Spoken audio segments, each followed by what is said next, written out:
Good evening, everyone, and welcome to the second installment of the American Organist Book Club, hosted by the Boston chapter of the AGO.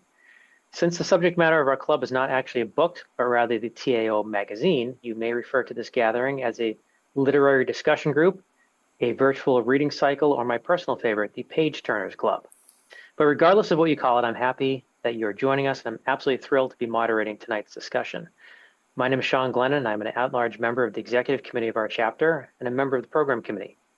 I feel like I won the program committee jackpot for being selected to moderate tonight's discussion, and I'm very excited to take a closer look at tonight's article entitled "A Copley Square Memoir" from the July 2024 issue of TAO, and exceptionally well researched and written by Worcester-based composer, organist, and pianist Leonardo Ciampa. Joining Leonardo tonight is one of the subjects of his piece, the venerable Frederick MacArthur, as well as Jonathan Ambrosino, a fellow member of our chapter's program committee. Jonathan is an historian, journalist, and an organ consultant who migrated to this field in 1985, smack dab in the middle of Brian Jones's being hired at Trinity in 1984, and Fred being hired at Old South in 1986. So I think we have a terrific panel, and I can't wait to dive in. But first, I'd like to turn it over to the esteemed dean of our chapter, Ms. Cathy Meyer, to go over some housekeeping items and to announce some upcoming events. Cathy. Thank you, Sean. It's so great to see you tonight. It's great to see everybody. I have just muted everybody. Sean, I'm sorry that I muted you for a minute as well. But if you would like to speak, you can do a couple of things. You can put your question or comments into the chat, and I'll be happy to read them on your behalf. Or you can raise your hand, or if it's a time when we're asking for questions or comments, feel free to unmute yourself, but I'm going to ask that everybody stay muted for most of this call. We have some really exciting events coming up that I'm hoping to see you all attending, with the exception of this Saturday because registration has closed. So this Saturday we have 13 people going to the Ortloff Organ Shop for a tour. And if you missed out on that, let us know, and maybe we'll put together another one next year or the year after. And then on February 7th, it's a Friday night. Of course, you've all heard of Pedals, Pipes, and Pizza. Well, we're doing a grown-up version and adding Pinot Noir or some wine. So that will take place in Duxbury.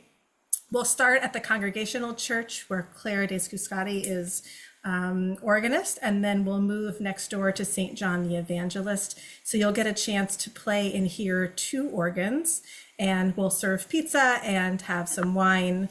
And if you'd like to come, just send me an email at dean@bostonago.org, and I'll be sure to get you on the list. So yeah, that will be really fun. Then we also have the Merrimack Valley Mini Convention, which is coming up on the 22nd of February. You can look in your pipings to see how to register for that. And then, of course, the Bach Boston birthday, and Chelsea Chen is coming in April. So we've got a great lineup coming up. Of course, Lydia will keep you well informed with emails and pipings and social media. But it's great to have you all here tonight, and I'll turn it back over to you, Sean. Thank you so much.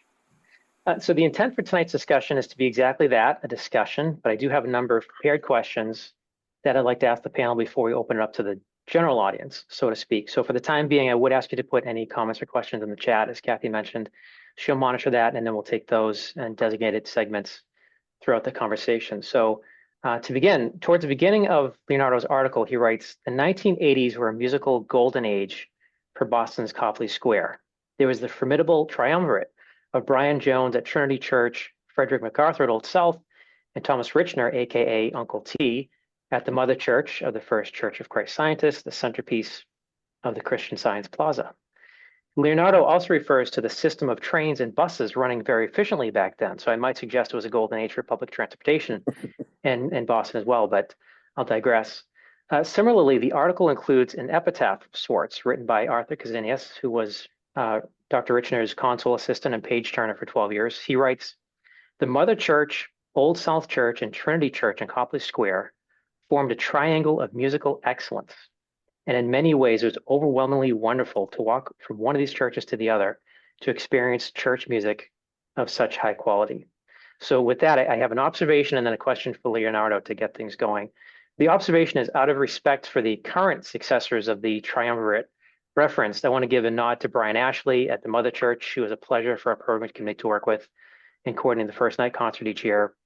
Mitchell Crawford at Dulles Health, who is the immediate past dean of our chapter, and Colin Lynch and Jarek Cavagnaro at Trinity. Jarek, by the way, is a member of our chapter's EC and winner of the AGO's 2024 national competition in organ improvisation. So I think it's fair to say there's a triangle of musical excellence that also exists today, which leads to my first multi-part question for Leonardo. With respect to the article, we are talking about a golden age that existed roughly 40 years ago. And so I have to ask, was the impetus for writing the article, what was the impetus for writing the article so many years later? Did the passage of time over these past several decades provide you with a deeper appreciation of those years that you may have not, perceived in real time?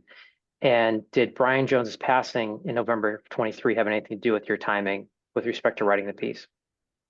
Yes, yes to all of the above. I mean, at the time, young, 15, 16, 17 years old, of course, there's no way of knowing, that it's a golden. I mean, look, the context is, here's this kid, in Revere, of all places. I was from East Boston, grew up in Revere, very blue collar family. And I mean, the best thing I can say about Revere is that it bordered Boston and I could get in, quickly. And so, I mean, there's no way to convey what it was like. I mean, to walk into a place like Trinity Church, there's, and these incredible places, the Mother Church, Old South, just no way to convey. And musically, I mean, there's no way to convey.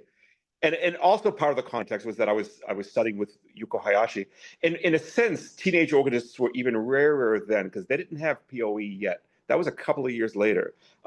So I remember Brian saying to me, we should, you're a rare bird, we should put you in a cage. I mean, I don't remember his exact metaphor, but something like that, And so I as a result of being one of the few teenage organists around, I mean, people made a little bit of a big deal and including the triumvirate. The other really important thing about that, the context of that time, is that, I mean, there's no nice way to say it. I mean, in those days, you had the tracker people, you had the electro-pneumatic people, and like today, to hear someone go into a Memorial Church in Harvard to play a concert, play some pieces of the Skinner and some pieces of the Fisk. I mean, that would never have happened back then. Absolutely not. So I mean, the battle lines were drawn, and so I mean, there was something a little bit naughty about my going to Copley Square and hearing the celestes and the octave couplers and this and that, but I mean, anyone who has any familiarity with my organ compositions, such as Cathy, who recently played my Greensleeves, I mean, the biggest influence on this music that I write is Fred and those sounds from those days that are still in me. And last December, Fred played a concert, as most of you know, at Trinity, and it had been so many years since I had heard those sounds, in Copley Square. I mean, tears came to my eyes. I mean, Fred's playing is as smooth as never a note is ugly. Nothing is ever not lyrical or not beautiful.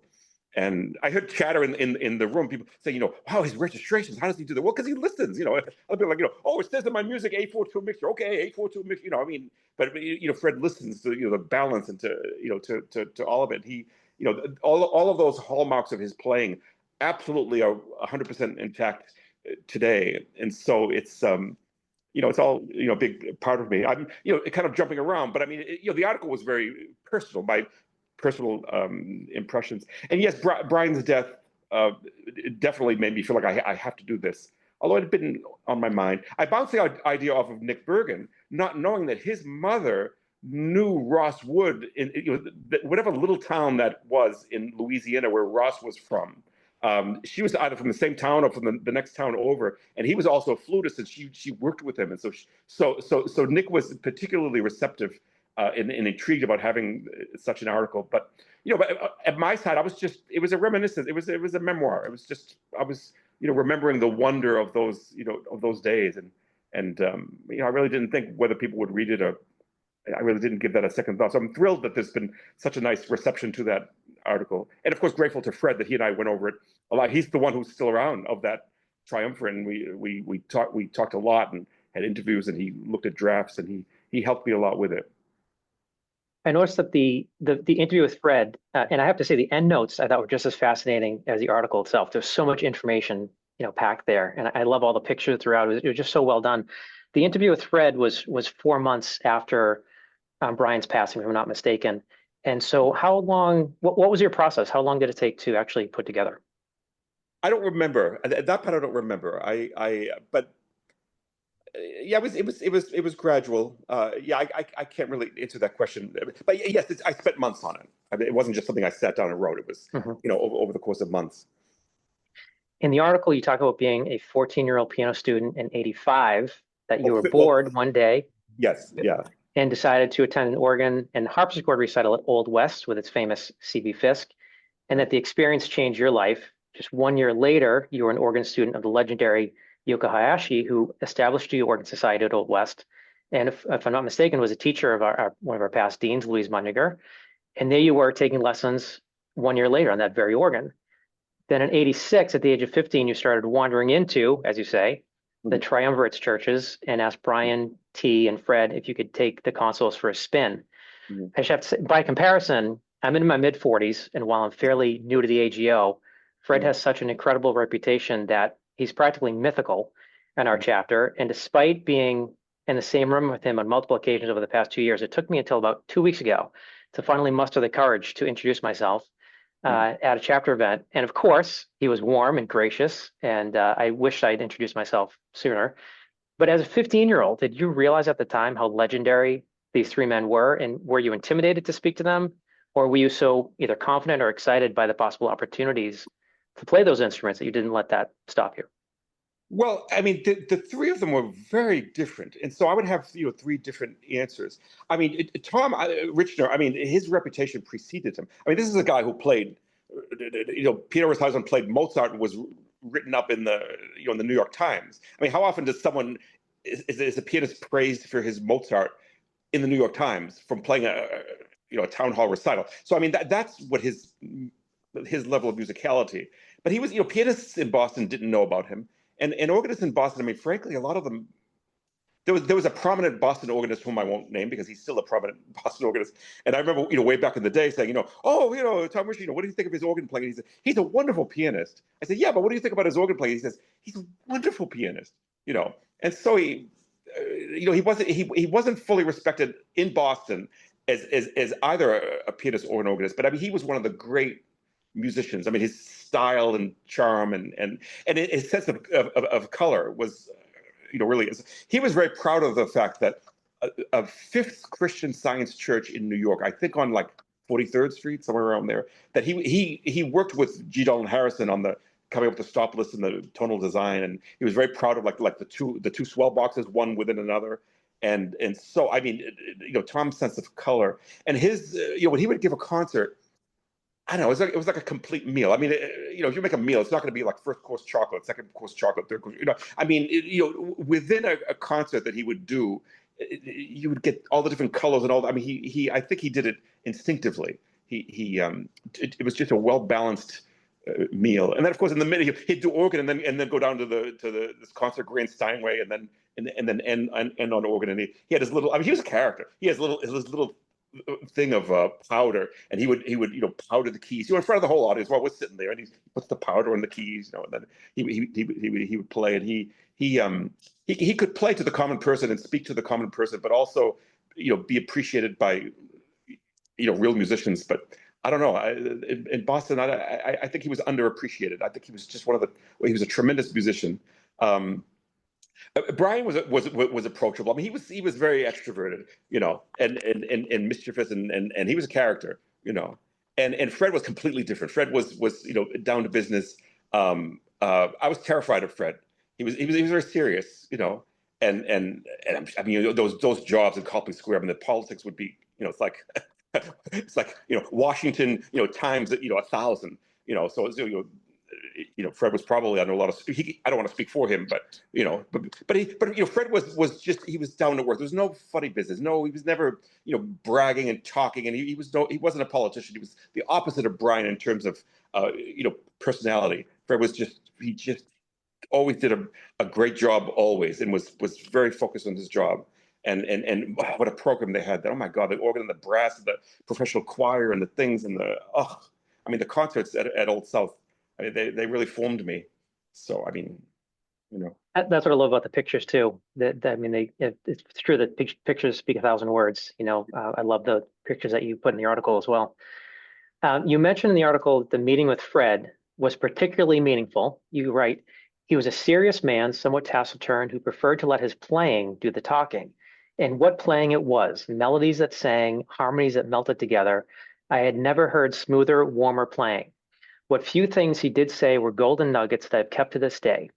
You go on to say, Fred perfumed the air at Old South with tone colors that complemented the colors of the sanctuary, and that his music was in Technicolor, and that you thought to yourself, Toto, I have a feeling we're not in the conservatory anymore.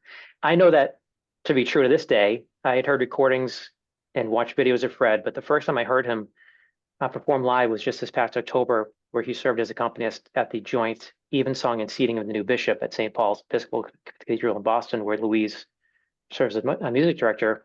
Our sub dean, Jeffrey Mills, and I sang in the choir that night, and Jonathan Ambrosino was there as well. The repertoire that night was very challenging and absolutely beautiful. Fred was spectacular. I had goosebumps several times that night, and I knew it was a service that I would never forget. Likewise, Leonardo, you give an example calling it one of the greatest musical moments of your youth when during a hymn festival, the hymn Were You There was sung.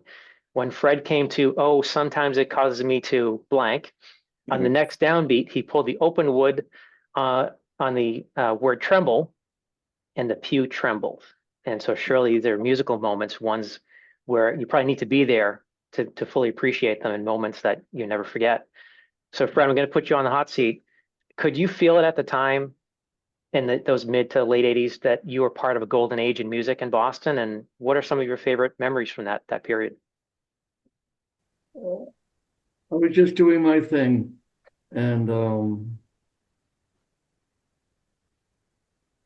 memories of that beautiful building, sitting there in the hub of the hub, fabulous organ, and a choir which one could only dream of.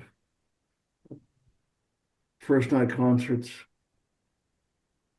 wonderful people all around. That's what I think of. Jonathan, what about you?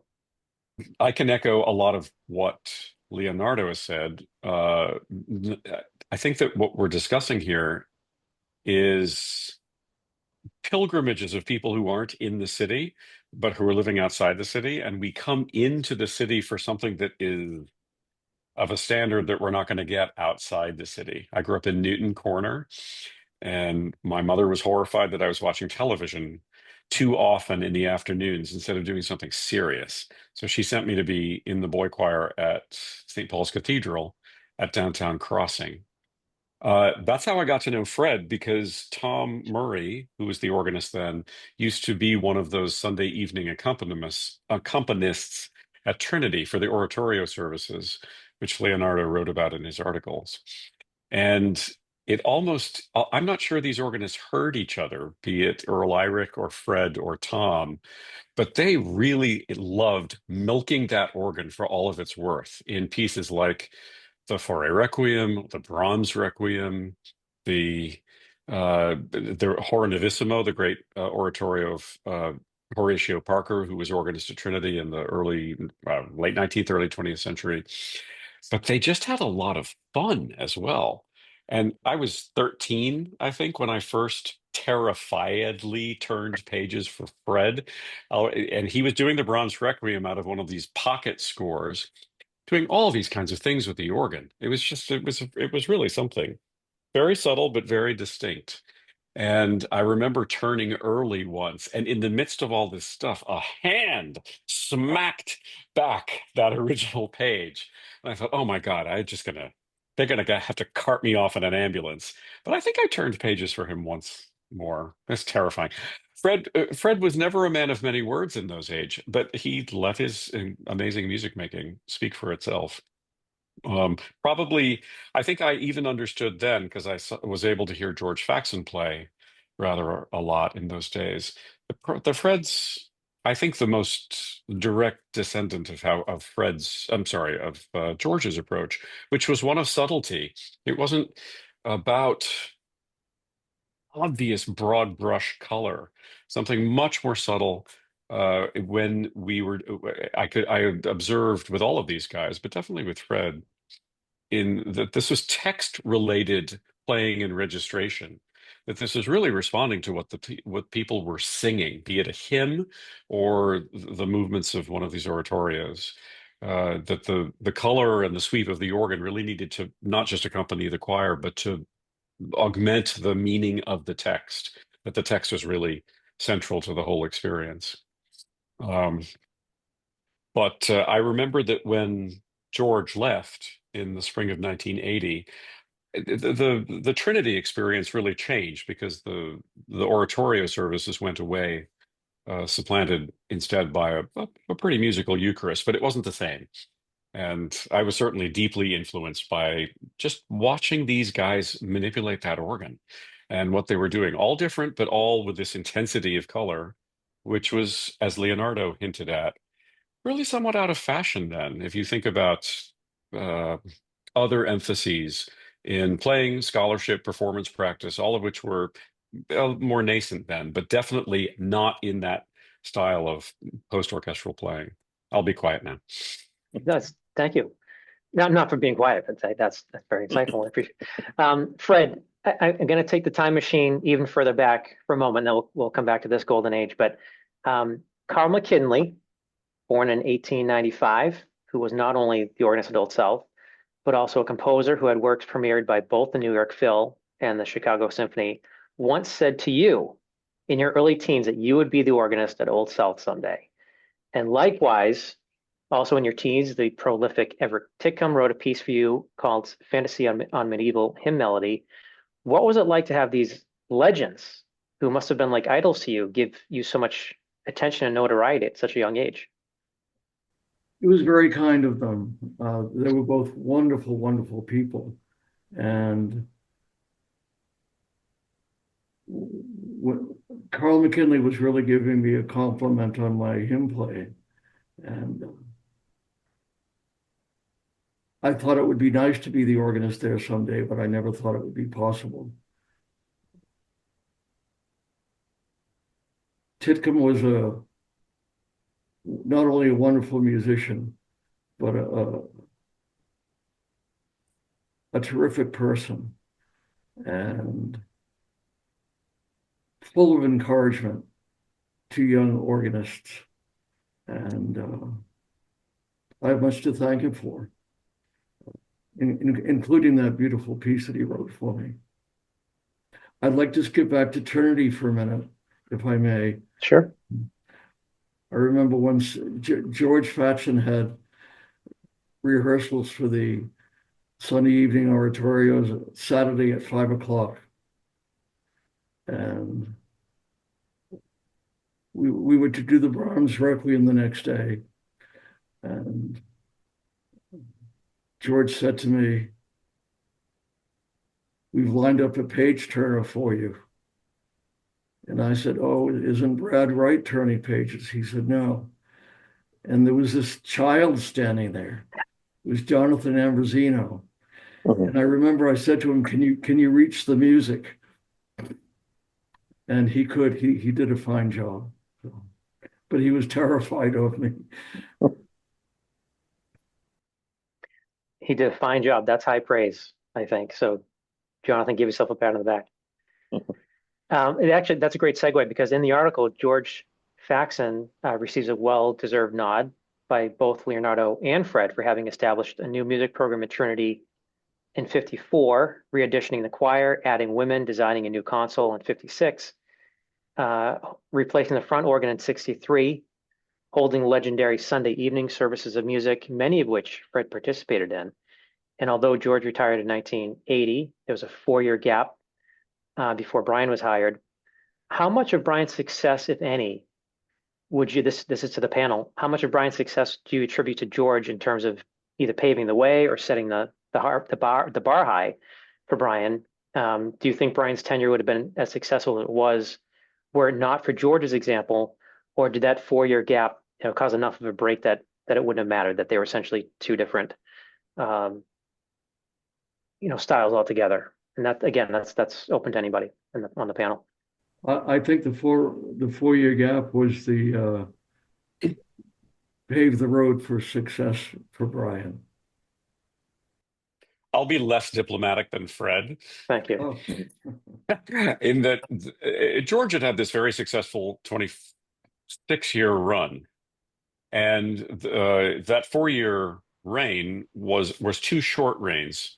Ronald Arnott, who had success in St. Louis, and Bert Weaver, who had come from St. Luke's Episcopal in um, San Francisco. In each case, these had been the organists that the rectors knew from their prior parishes. Tom Blair, who had been at St. Louis, hired Ronald Arnott because he knew him, and then he retired as rector. And then Spencer Morgan Rice came from St. Luke, San Francisco.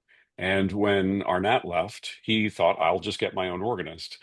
I think this is a distinction of Trinity in that even today, when has Trinity had a search for an organist choir master? Searches are almost considered de rigueur as a part of public diligence to fill these positions. Trinity in recent times has done that for the number 2 position, but not really for the number 1 position. And this is a part of that. But those weren't particularly notable tenures for one reason or another. And I think exactly what Fred says. I think that there was enough of actually a break with George rather than a continuity with George for Brian to establish something that had the broad outlines of what George did, a big mixed choir, but Brian contended with far fewer pros. Am I correct, Fred? My sense in the Trinity Choir in George's day that everyone was paid. Maybe not a great deal, but it was a fully paid choir. 21. I'm sorry? 21 paid. 21 paid. I don't think that Brian ever had more than 10 or 11 paid.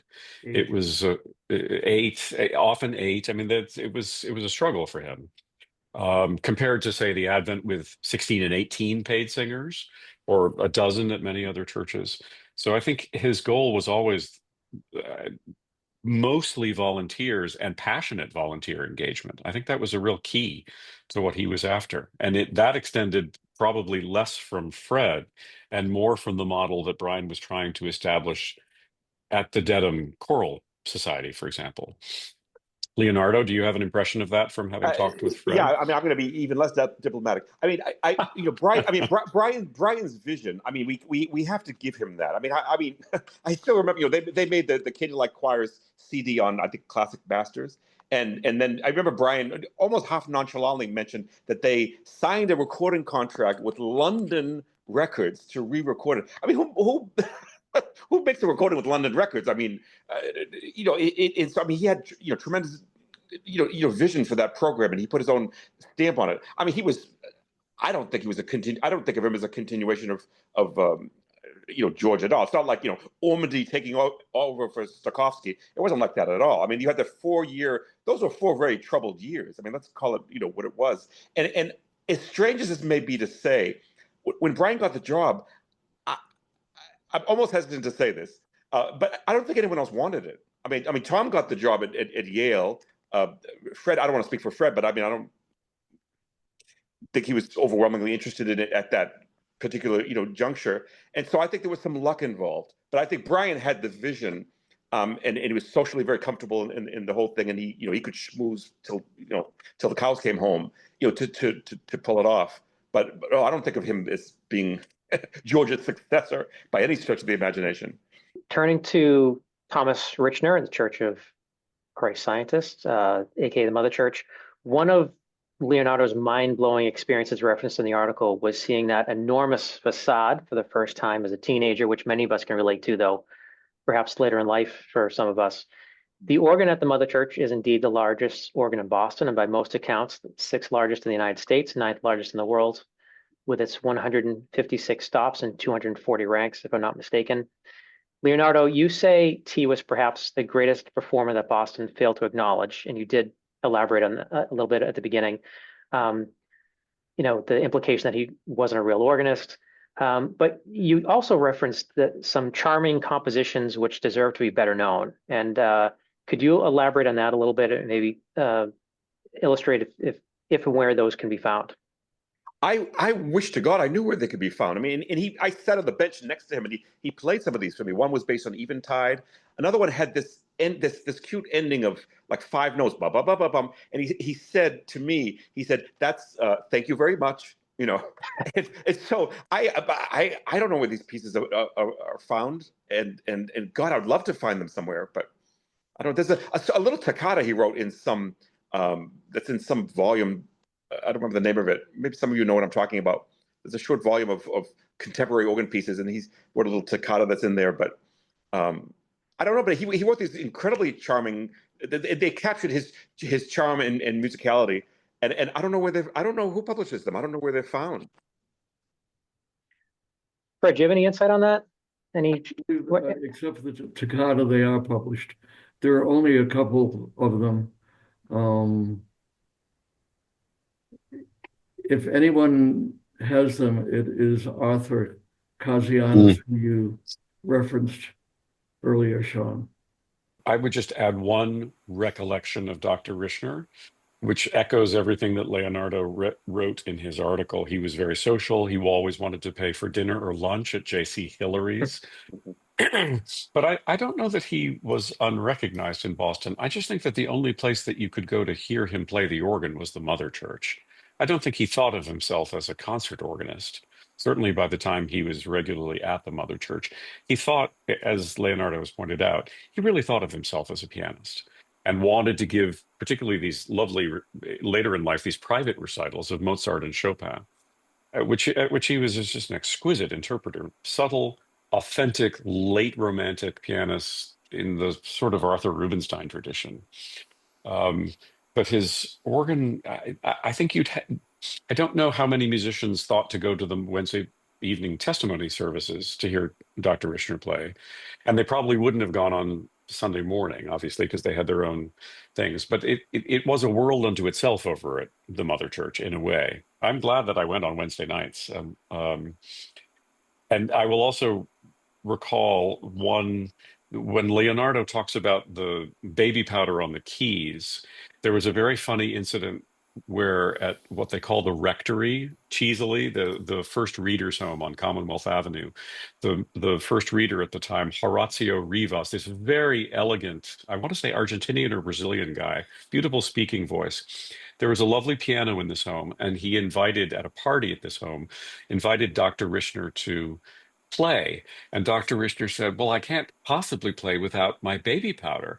And so Horatio produced this beautiful little china saucer with baby powder. And he said, well, here you are. And Dr. Rishner said, this is baby powder. And Horatio says, well, what do you think this is? Cocaine? And but it was Dr. Rishner was just very charming. All these guys had charm, and that's what was part of their success. They wanted people to hear them make music because of who they were, as much as the music that they made. Well, Jonathan, the only clarification I would make, though, is that I don't feel like the piano world recognized him as one of the great pianists in Boston. I don't think they knew who he was. We knew who he was, but it's not like pianists were going around talking about, oh yeah, he was a great Mozart pianist. I don't think they. Well, that's true, and maybe probably because his real prominence had been in the 50s and 60s, and by that was sort of out of sync with his personality as organist of the Mother Church. Right. Yeah. No, that's a fair point. There were so many fine young pianists coming along in Boston at that time. As to Tom's organ playing, it was sumptuous, very smooth. He really worked his registrations out beautifully, and he had quite a pedal technique. That guy was a fine organist and played all the big repertoire. All three of you just led to my next question, which is, basically has to do with what qualities do those three men have in common. And so I'm actually going to start with Leonardo and Jonathan, then ask if Fred agrees. But in the article, Joanna Schlegel is interviewed, a Trinity choir member, um, interviewed by Leonardo, and she writes, Brian had a strong idea of the sound he wanted to create for that magical space. He seemed to treat Trinity itself as a musical instrument, and we sang the hall as if it were the rest of our instrument. Fred is cited for his ear for registration, which is true to this day. I know Louise can speak to that based on the first night concert, that she played, and asking his advice for that. T is referenced for that as well, not only for registration for individual works, but for programs as a whole. And so I wanted to ask Leonardo and Jonathan first, what, aside from charm, was there a secret ingredient that all three of those men possessed? I think they're extremely different, but I think what the three of them did was, give the public really inspiring, really musical events. I mean, they're so different. But Jonathan, how do you feel about it? I'll start with Brian, who was in some ways the antonym of Fred's subtlety. I don't think that he was he was a colorful he was colorful registrationally, but always in a very straightforward and obvious way. And I note this less perhaps when he was playing the Trinity organ, but when he would be doing other smaller concerts on the small organs that he would either bring a choir to or play all around Boston. I mean, he dedicated any number of Andover rebuilds and Andover new organs, and I think of those concerts in which curiously, he was an Oberlin grad after all, and came out of perhaps a stricter, more organ repertoire based tradition. He still understood what an average audience wanted to hear, maybe some charming color pieces as well as good meaty Bach and Mendelssohn. And I think all three of these guys understood that they weren't playing necessarily for specialist audiences, but for general audiences who might be turned off to the organ if there wasn't a certain degree of accessible, good, colorful music. And sometimes, a little salon-like. All three of these guys, I think, got that. Fred, talk about your artistry. We'll skip that. Well, but seriously, there was a common thread of having an ear for registration and sound, your camaraderie and respect for each other, and it seems that your musicianship, friendship, and collaboration really was a match made in heaven that I think some of us share with each other, certainly in the chapter. But Fred, can you just elaborate a little bit more about your relationship with those gentlemen? They were both good friends, especially Tom. Spent a lot of time with him. Went to with the Mother Church every Wednesday night to hear him play. Learned a lot. What I did at Old South with the organ and the choir was very different from what Brian did. I don't think Brian quite approved of what I did. He very much approved of what he did. At the peak at Old South with the choir, I had 31 professionals, rich voices, but they could sing a pianissimo like one couldn't believe. It was wonderful. But between that choir and that organ and that beautiful room, I really just wanted it to be a wonderful experience where people were lifted up and perhaps brought a bit closer to God. I always thought of it as that. Amen to that. I would add one thing about traditions here, and that is I always thought of Fred's choir at Old South as being in the older, full-voiced, full vibrato tradition that we think of from the great New York churches. First Presbyterian under Dr. Robert Baker, St. Bartholomew's Park Avenue in the period from 1920 to 1946 of David McKay Williams, and really also with Harold Friedel later on. And that was going out of fashion really. It was sort of, there was a last gasp of that in the 70s and 80s. So there was, Fred really held to that tradition. Fred, you should counter me, but I feel like it was very much still present. The very focused, almost opera chorus sound, where there was absolute pitch definition, but no shying away from vibrato and a great dynamic range. And that's an aesthetic I feel that Brian didn't want to fully get away from, but partly get away from. A little more straight tone, a little more of that modern English sound that you would have found with the Cambridge Singers, or I'm not going to say performance practice, but that more straight-laced aesthetic, not all the way to the Church of the Advent and Edith Ho, and you'd be fired if you ever did any vibrato whatsoever. So I think of those as being poles, Old South on one end, the Church of the Advent on the other, and Brian somewhere in the middle. You're right, Sean. You hit the nail on the head. I kind of reintroduced the tradition of a big, rich sound. But after 1996, I think it has left Boston. It was a last Yes. gasp. Huh. We had a great time doing it. I see Eric just put in a quote from T. Less power, more beauty. I think that speaks volumes. Mm. Fred, we're now 40 years after this golden age, and some might have read that article and assumed maybe you've slowed down after these years, when in fact you're one of the busiest members of our chapter.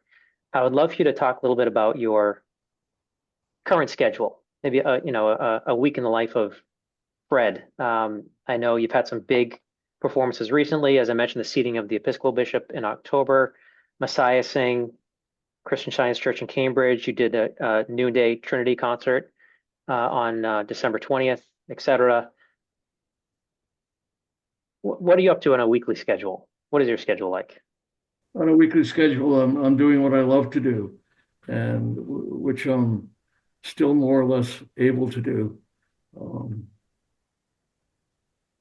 I used to be a very accurate player. That's kind of gone by the wayside, but I still play. I have a funeral almost every day somewhere or other.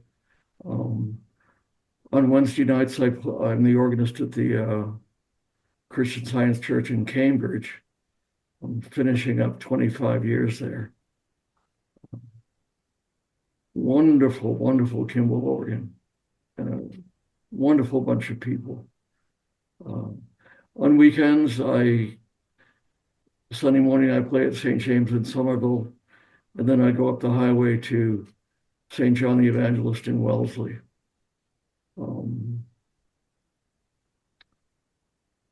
Then I play for lots of other things. If the phone rings and I can fit it in the schedule, I'm happy to do it. We have about 15 minutes left. I want to just make one comment before we open it up to everybody, and that is to say thank you to Leonardo for writing this. This article is a tremendous gift to our chapter. It's like a time capsule piece that we can put in the archive and just appreciate for generations to come. It is so well written, so well researched, such a beautiful snapshot in time of a very special golden era, as you put it. It's just remarkable. I'm so glad you wrote this. I'm so glad the National Guild published it, and it's something that we are going to treasure really in this chapter for a long, long time. So thank you so much for doing this. And I just ask you three if you have any closing comments before we open it up for questions from everybody. I just want to say thank you. You're all too kind. I think you've earned it, Fred. Thank you. I'm still traumatized by that page turning event, but with therapy, I think I've gotten through it. All I'll say is that, with an article like that, similar to when I wrote the article about Hyler, the process of writing it, involves a lot of research and emails and interviewing people, and that whole process is incredible. It's just incredible, and the process of reminiscing and interviewing Fred and others and talking and thinking and remembering these sounds. The Mother Church, I mean, one of the loudest organs in the world, 13,500 something pipes. And so, and Tom absolutely had the tonal command. It's like when Mahler wrote a big symphony. I mean, he knew how to combine the instruments and you had all the different dynamic levels and the whole thing. I mean, it was just just incredible. What incredible sounds that shaped me as a person and as a musician. And I think you hear it in my pieces. And I think you hear Fred's influence specifically in my music. And so I owe him a debt I could not repay. Cathy, is there anything in the chat or Q&A that's popped up? A lot of what's popped up were things that people have already said. Jeffrey Smith said a couple of things like, he said Uncle T was underrated because the Mother Church had only been open for concerts in the past few years. If you wanted to hear him, you had to go on Sunday morning. But of course, most organists were busy Sunday morning. So they could go Wednesday night, but the repertoire was more restrained. So sorry, I'm letting somebody in. And Louise, I don't know, Louise, do you want to tell us about what happened moments or in the 24 hours before the new bishop was seated? Yeah, we had a big choir and we were doing it with Old North, and we were doing the whole thing jointly, and we shared responsibilities. And so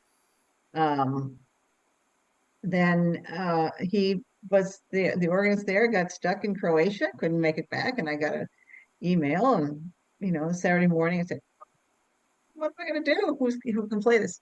And so I immediately called Fred, and he said, Louise, don't worry. And he played the whole, and it was wonderful. He came for the rehearsal, and some of the people here on this call were there, and probably maybe didn't know that he had, or maybe I said it, but he picked it up without a hitch, and that's the thing. He also, when we have our Messiah sings, he plays for us and has done that for 5 years, 6 years. I don't know. My singers love him because he just makes them sound, they just feel very comfortable with him. And I say, Fred's coming, and they all cheer. So it's lovely. And I always learn something too, about Leonardo, what you were saying. He adds all these little things, in the Messiah, you get the little angel going up to heaven, and there it goes twinkling up, and the registration is beautiful. And also, when I've worked with Fred, I've asked Fred for advice on registration, and he does something really interesting. And he says, okay, cancel everything, start from the softest stops and work from there, and take your time. I'm so glad you said that. That was a quote. I underlined that several times in the article. He's referencing T in the article, but he says with registration, he did what other organists had ceased to do. He used his ears. I love that line, and I think that's something that we need to do, is sometimes take a step back. Obviously, we know the story that the sound sounds different from the console than it does from sometimes what the parishioners hear. And I think Fred has a keen sense for that. Oh my God, yeah, he's an exemplar of that. I mean, so I hate to say this, but so many organists they register according to nomenclature, according to the words that are. I mean, I'll give you a quick example. When Yuko Hayashi was playing the Prelude, Fugue, and Variation at Church of the Advent, Frank calls it an oboe, but she used the second trumpet because that sounded to her a little bit closer to a cavaillé hautbois than an American oboe. But Yuko, I mean, as different as she was, but she was preoccupied with sound, and that was I think the greatest gift that all of these legends gave to me was to listen. Listen. We must listen. Yeah. I had great teachers, and God is very generous. I've heard Luis speak of Yuko before, and Leonardo referenced it in the article, in the end notes. What an unbelievable story. Deciding to study the organ because Bach liked it, despite never having seen one, and then going on to become a magnificent performer and professional teacher. It's just amazing. I'm so glad that little piece of history was acknowledged in the article. Very quickly, I want to say that she was not being a little bit psychic that way. I mean, she could reach for something even that she couldn't see. But I mean, you can imagine what a perceptive teacher she was. She treated every student differently and every lesson with every student differently. And I was her only teenage student, and I worked with her from ages 15 to 18. I mean, it was an unbelievable opportunity. But then I was on the board of the Old West Organ Society. So I mean, I stayed in touch with her all those years up to the end.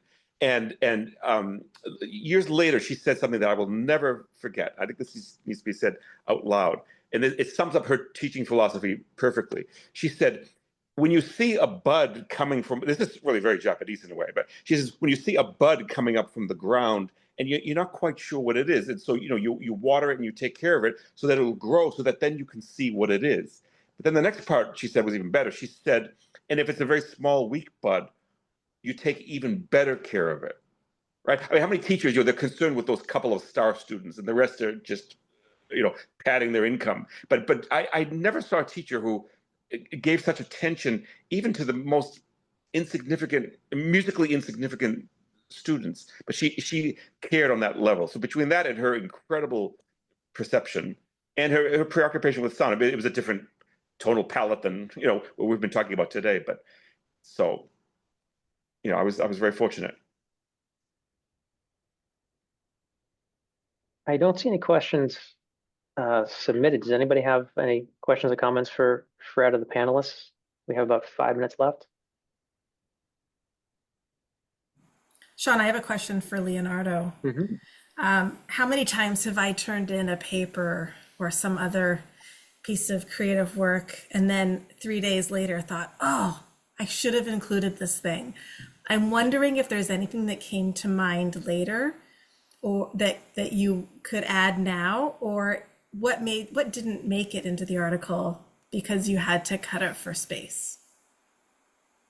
Well, fortunately, I wrote the article over the course of months, and so I had a lot of time to really think about that era. And thank God for all of the many conversations with Fred. So I mean that whole era was gone over and gone over and gone over. One thing I didn't include, there was actually quite a lengthy. I interviewed Nick Bergen's mother, Nick being the editor of the TAO, and his mother was the one that knew Ross Wood back in the day. And I actually had a lot of back and forth with her because she knew Ross when he was a young kid. I mean, she gave me the whole. Ross having been, Brian's assistant and was, young at the time. And, of course, brilliant, really, really solid player and great accompanist. And but there was this whole thing about Ross's, background and the whole thing. But that just, it was lengthy and wasn't sure how Ross would feel about it. And, so that would make a very interesting sort of, side article someday. If someone would have read a tribute to Ross, which he is worthy of. He was, one of the great musicians in Boston of that. And I'm glad you asked that question because his name, should have been mentioned tonight. He was, part of that whole scene of those three churches, and his wonderful playing and accompanying was absolutely a big part of that experience. Fred, in the article, you refer to the mid to late 50s as what you felt was a golden age. Can you elaborate on that a bit? Well, there isn't. I'm not sure that during the 50s I thought of it as a golden age, but Carl McKinley was at Old South. Francis Snell was finishing up at Trinity, and George Faxon was taking over. And Ruth Barrett Phelps was at the Mother Church. And Ruth Phelps was a fabulous organist, fabulous technique, and the utmost attention to registration.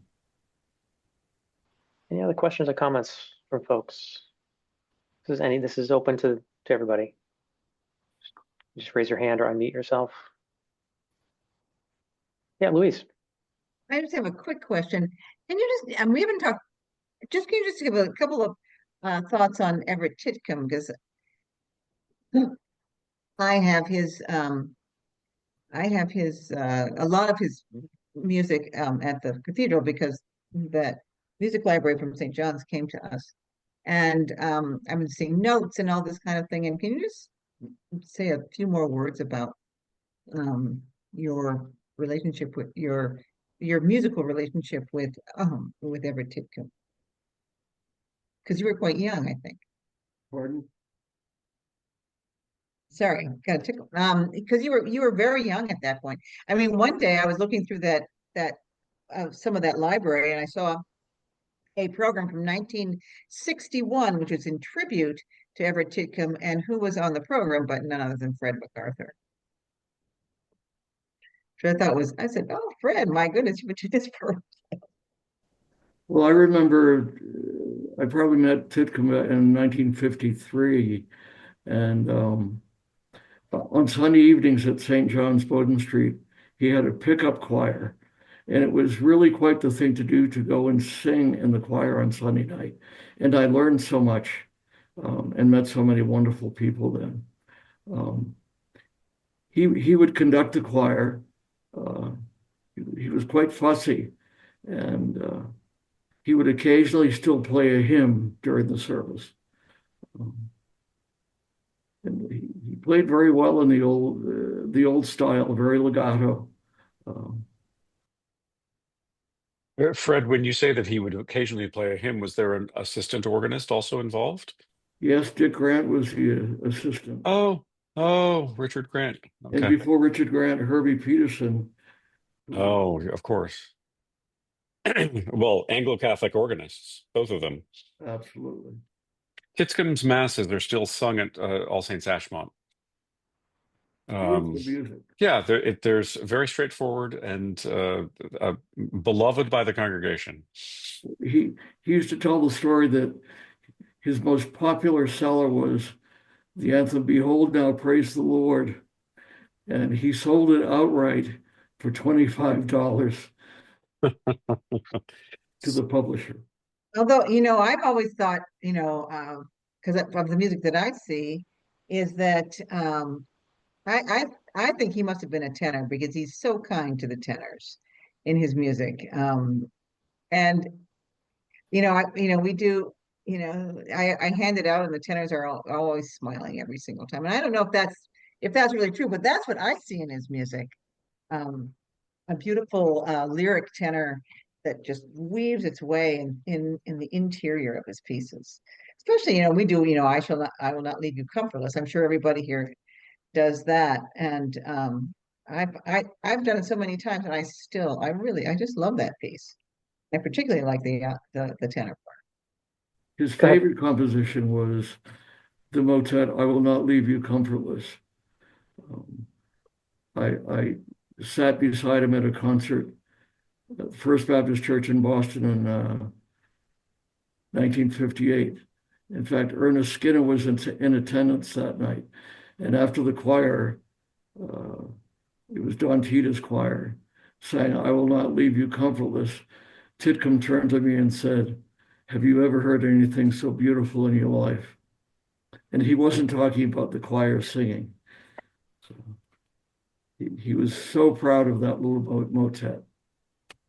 That is great. What a nice way to end the program. We're right at 8 o'clock. So I want to thank all of you so much. Leonardo, thank you for a beautiful article. Thank you for your participation. Obviously, Fred, couldn't do without you. And Jonathan, I appreciate your support as well. So I would say I'll hand it over to Cathy again, just in case there are any closing items, but I would say pay attention to your pipings. And if you miss it, check the BAGO website for upcoming events, and hope to see you there. And our next TAO Book Club is scheduled for May 6th, and David Von Baron will be our featured guest, talking about all that is new in the education portion of National. So that'll be a great event too. Thank you, Sean. Terrific. Thank you, everyone. This was really wonderful. Thank you. Have a good night. Thank you all.